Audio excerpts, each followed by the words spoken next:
जय हिंद दोस्तों। आज सुबह से ही एक पेपर की कटिंग थी जो कि नव भारत की थी और वो सोशल मीडिया पे काफ़ी ज़्यादा वायरल हो गई क्योंकि वो भर्ती से संबंधित थी। और उसमें ऐसा कहा जा रहा है कि जो इस वर्ष से प्रवेश जो भर्ती परीक्षाएं होंगी उन पर रोक लगा दी गई है और जो कुछ भर्ती परीक्षाएं होंगी भी वो पीएससी के माध्यम से और अनुकंपा नियुक्ति होंगी, उसके लिए भी क्या करना पड़ेगा, वित्त विभाग से परमिशन लेनी पड़ेगी। आप लोग यहाँ पे देखिए, कटिंग में आपको दिखाता हूँ जो काफ़ी तेज़ी से वायरल हो रहा है। इसमें लिखा हुआ कोरोना लिखा हुआ है, प्रदेश में नई भर्तियों पर लगी रोक। नीचे लिखा गया है कि वित्त विभाग की अनुमति लेनी होगी, नए पदों के सृजन पर पाबंदी और जरूरी होने पर ही तबादले किए जाएंगे।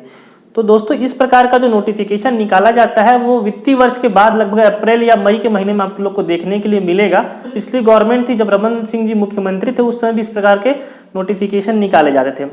खास बात इसमें यह है कि यहाँ पे नीचे में लिखा गया है कि लोक सेवा आयोग के माध्यम से भरे जाने वाले सीधी भर्ती के पदों व अनुकंपा नियुक्ति के पदों को छोड़कर शेष सभी सीधी भर्ती के रिक्त पदों को भरने के लिए अब वित्त विभाग की अनुमति प्राप्त करनी होगी।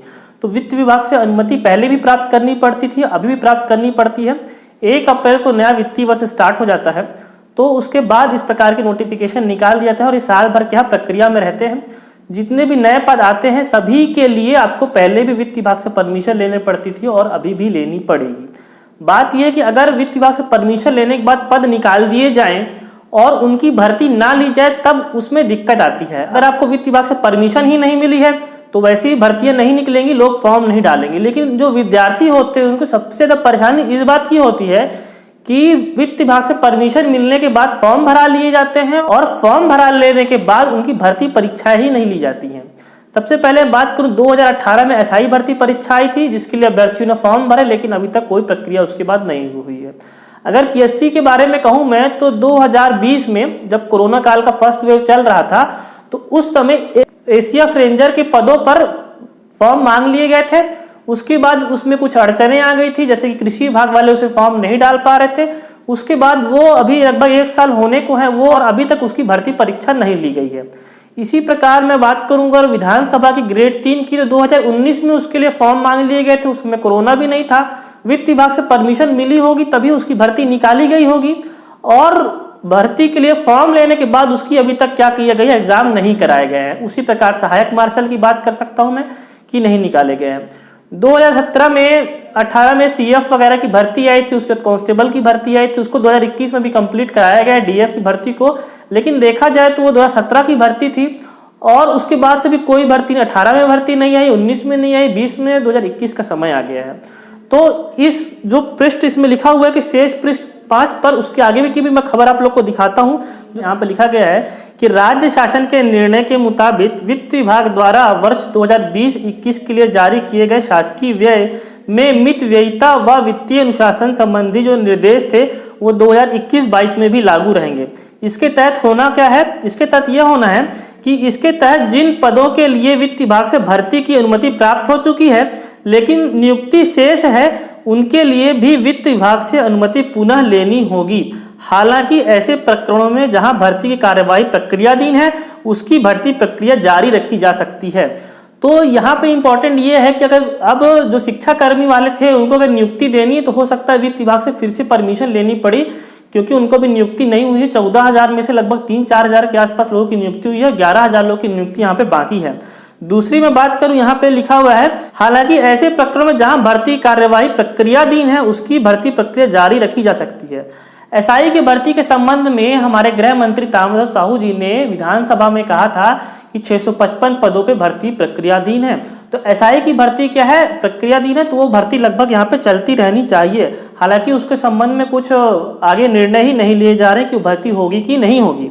आगे यहाँ पे बहुत इंपॉर्टेंट चीज आगे और लिखी गई है। यहाँ पे देखिए, शासकीय व्यय में मितव्ययिता व वित्तीय अनुशासन के लिए पूर्व में जारी निर्देश के तहत विभाग द्वारा नियमित पदोन्नति प्रक्रिया का पालन किया जाएगा, लेकिन पदोन्नति के फलस्वरूप होने वाले स्थानांतरण को रोकने के लिए यथासंभव उस पद को उसी स्थान पर आगामी आदेश तक स्थायी तौर पर उन्नयन कर दिया जाएगा। स्थानांतरण नहीं किया जाएगा, पदोन्नति की जा सकती है। इसके बाद और भी कुछ यहाँ पे किए गए हैं। शासकीय यात्राएं प्रतिबंध लगाया गया है, अनुपयोगी योजनाएं बंद कर देनी की बात कही गई है कि जो योजनाएं चल रही थी और वो उपयोगी नहीं तो उनको बंद कर दिया जाए।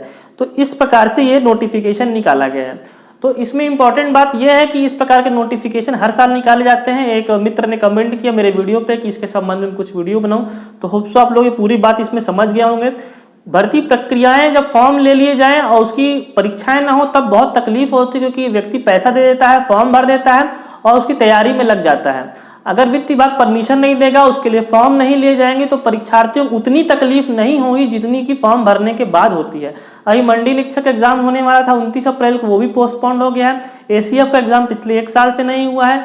विधानसभा में जो ग्रेड 3 का एग्जाम रुका हुआ उसको भी 2 से 3 साल होने वाले हैं। मार्शल का एग्जाम रुका हुआ है। उसके बाद भर्ती परीक्षा एसआई की 2018 से रुकी हुई है। शिक्षाकर्मी की नियुक्ति नहीं हुई है। वेटिंग लिस्ट की बात करूं तो मैं अभी डीएफ की जो वेटिंग लिस्ट है 22,259 पदों पे भर्ती ली गई थी, उसमें भी 200-300 पदों पे कम नियुक्ति ली गई है, मतलब कम निकाला गया है। सीएफ की वेटिंग लिस्ट बची हुई, मित्र ने कमेंट किया था कि 2018 का जो टेलीकॉम का भर्ती हुई थी उसके लिए भी वेटिंग लिस्ट निकाली गई थी, उसका भी वेटिंग लिस्ट क्लियर नहीं हुआ है। तो जो भर्ती निकाली गई हैं, जिनके लिए अभ्यर्थियों से फॉर्म ले लिए गए हैं, उन भर्तियों को कराना यहाँ पे अत्यंत जरूरी है। नई भर्ती तो इस कोरोना के बाद ही निकलेंगी। और पुलिस भर्ती वाले एक मित्र ने कमेंट किया था कि मैं हमेशा एसआई से संबंधित वीडियो बनाता हूं और एसआई भर्ती के लिए आवाज उठाता हूं। तो मैंने उनको रिप्लाई भी किया था, देखो दोस्तों ऐसा है कि 2018 में एसआई भर्ती आई थी, उसकी पहले की एक भर्ती जो कांस्टेबल की 2017 में आई थी वो पेंडिंग थी। तो जब 2017 की भर्ती हो गई है तो अब 2018 की भर्ती होगी, उसके बाद अब 2021 में या 22 में जो नई भर्ती आ सकती है। तो जो व्यक्ति भर्तियों का इंतजार कर रहे हैं कांस्टेबल का या सीएफ का, तो वो भी साथ में मिलकर एसआई भर्ती के लिए आवाज उठाएं। अब एसआई भर्ती को कंप्लीट पहले होगी तभी क्या है इसके बाद आने वाली भर्ती यहाँ पे निकाली जा सकती हैं। तो ये जो पूरा आदेश है ये सिर्फ कागजों में ही रहेगा। नई भर्तियां तो वैसे भी नहीं आएंगी, कोरोना का काल चल रहा है। बस उम्मीद मैं ये करता हूँ गवर्नमेंट से कि जो पुरानी रुकी हुई भर्तियां हैं उनको अगर इस समय कंप्लीट करा लिया जाए तो उतना ही बहुत होगा। हालांकि फिर जब 2022 आएगा तो उसमें भर्ती आने की उम्मीद ज़्यादा रहेगी, क्योंकि 23 में फिर से चुनाव आने वाले हैं। चुनाव का भर्तियों से बहुत ही गहरा संबंध होता है। आप लोग यूपी के हालात देख सकते हैं, 2022 में यूपी में विधानसभा के चुनाव हैं और अभी लगभग 10,000 के आसपास एसआई की भर्ती यूपी में निकाला गया है। उसी प्रकार कर्नाटक में भी भर्ती निकल रही है। तो जब चुनाव आएंगे तो भर्तियां भी आएंगी। अब हम ऐसा ही उम्मीद लगा सकते हैं, क्योंकि 1 साल तो अभी कोरोना ने हमारा बर्बाद कर दिया। 2019 में गवर्नमेंट ने कुछ ध्यान नहीं दिया, कोई व्यापम की भर्ती नहीं आई, कोई खास ऐसे कोई और भर्तियां नहीं आई हैं। मैं मिलता हूं आपसे अगले वीडियो में, तब तक के धन्यवाद। जय हिंद।